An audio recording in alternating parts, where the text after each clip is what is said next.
जगातील हे पहिलं चरण आहे. याला तरी या रे लागे अवघे माझ्या मागे मागे. भगवान म्हणतात जर यायचं असेल तर सर्वांनीच पाठीमागे चला. याला तरी या रे लागे. आणि शिवाय मागे मागेच, पुढे पुढे नाही. देवाच्या पुढे कधीच जाऊ नये. जो देवाच्या पुढे जातो तो टपोरा खातो. म्हणून गुरुच्या पुढे कधीच जाऊ नये, त्याला टपोरा बसतो. आईवडिलाच्या पुढे कधीच जाऊ नये, त्याला टपोरा बसतो. थोरा मोठ्यांच्या पुढे कधीच जाऊ नये. यांच्या समोर सर्वांनी नम्र राहावं. नम्रता शेत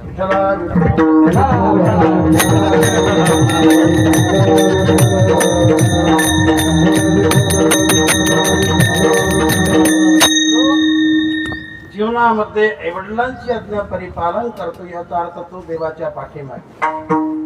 कारण हे सगळं आरंभाला देवाने सांगून ठेवलं की तुम्ही असं करा, तुम्ही असं करू नका. वेदाच्या माध्यमातून बोलणारा भगवानच आहे, सांगणारा भगवानच आहे. मातृदेव भव, पितृदेव भव, आचार्य देव भव, अतिथी देव भव. देवाच्या आज्ञेत जो राहतो अर्थात तो देवाच्या पाठीमागे. जीवनामध्ये इमानदारी धरतो अर्थात देवाच्या पाठीमागे. जीवनामध्ये सत्य मार्गाने चालतो अर्थात देवाच्या पाठीमागे. जीवनात दान धर्म करून चालतो अर्थात तो देवाच्या पाठीमागे.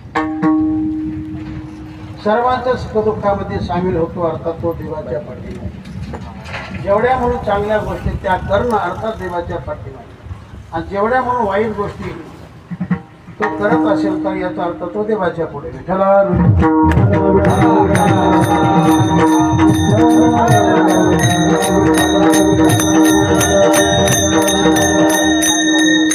तरी या रे लागे अवघे माझ्या मागे मागे.